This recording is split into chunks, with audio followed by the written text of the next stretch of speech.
నత్వాం పశ్యతి యో మర్త్యః వ్యర్థజన్మా సమేమతః దర్శనేనైవ మచ్చిత్తం ఆప్నోత్యున్మత్తతుల్యతాం.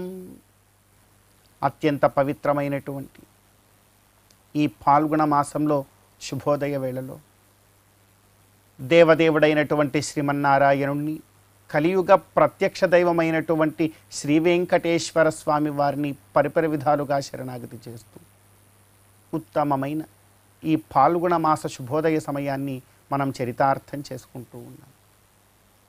ఈ పాల్గొన మాసంలో మనందరి యొక్క ప్రధానమైనటువంటి కర్తవ్యం గోవిందుడి యొక్క ఆరాధన. గోవిందుణ్ణి ఎంతగా భక్తి ప్రపత్తులతో మనం ఆరాధన చేస్తామో అంత గొప్పదైనటువంటి ఫలాన్ని మరి అందరం కూడా పొందవచ్చు.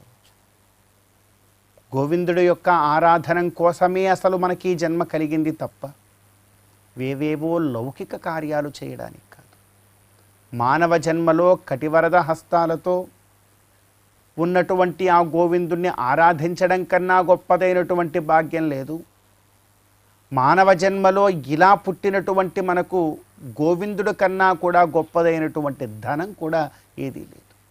అందుకే అంటున్నాం, నత్వాం పశ్యతి యో మర్త్యః.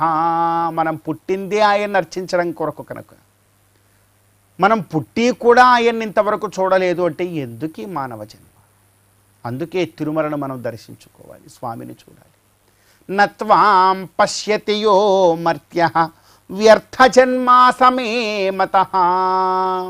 ఓ భగవంతుడా గోవింద, మానవ జన్మలో పుట్టి గోవిందా గోవిందా అనుకుంటూ ఆ 7 కొండలు పరవశించిపోతూ పైకెక్కి ఎంతో గొప్పగా కటివరద హస్తాలతో మా కోసమే అర్చావతార రూపంలో వచ్చినటువంటి నిన్ను కనుక దర్శించుకోలేనటువంటి మానవుడు, భక్తుడు ఎవడైతే ఉన్నాడో అలా దర్శించుకోలేనటువంటి వాడు వ్యర్థజన్మా సమేమతః. అతని జన్మం వ్యర్థమండి. అందుకే ఖచ్చితముగా స్వామి నిన్ను ఆరాధించడానికి పుట్టినటువంటి మేము నిన్ను చూడాలి ఒక్కసారైనా కూడా. నత్వాం పశ్యతి యో మర్త్యః వ్యర్థజన్మా సమేమతః దర్శనేనైవ మచ్చిత్తం. ఒక్కసారి కనుక గోవిందుణ్ణి భక్తి ప్రపత్తులతో ఒక్క క్షణం చూస్తే చాలు. ఆ ఒక్క క్షణం శరీరం అంతా ఎలా పులకించిపోతుందో ఎవరికీ కూడా తెలియదు. దాన్ని వర్ణన చేయలేరంతే, కానీ ప్రతి ఒక్కరూ అనుభవించగలరు. కానీ గోవిందుణ్ణి దర్శించుకుంటూ ఉంటున్నప్పుడు ఎలా ఉంది నాయనా, నువ్వు ఒక్కసారి నీ అనుభవాన్ని తెలియజేయి అంటే ఈ లోకంలో ఎవ్వరూ కూడా చెప్పలేరు. ఎందుకంటే అంత ఆనందంగా ఉంటుంది. అది ఎలా ఉంటుందో తెలియదు, దాన్ని ఇంకోటికి చెప్పలేమంతే. దర్శనేనైవ మచ్చిత్తం ఆప్నోతి ఉన్మత్తతుల్యతాం.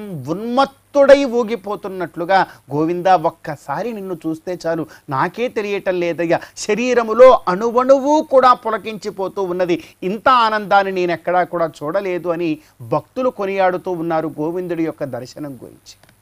మరి మనం కూడా భక్తి ప్రపత్తులతో అంత గొప్ప దర్శనాన్ని వడివడిగా ఈ ఫల్గుణ మాసంలో ఒకసారి వెళ్ళి గోవిందుని దర్శనం చేసుకుందాం. గోవిందుని దర్శించుకొని భక్తి ప్రపత్తులతో స్వామి యొక్క ఆరాధన చేసుకొని ఈ జీవితాన్ని చరితార్థం చేసుకుందాం. ఫాల్గుణ మాస శుభోదయ సమయాన్ని ఎంతో చక్కగా గడిపేటువంటి భాగ్యాన్ని మనందరం కూడా పొందుదాం.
Now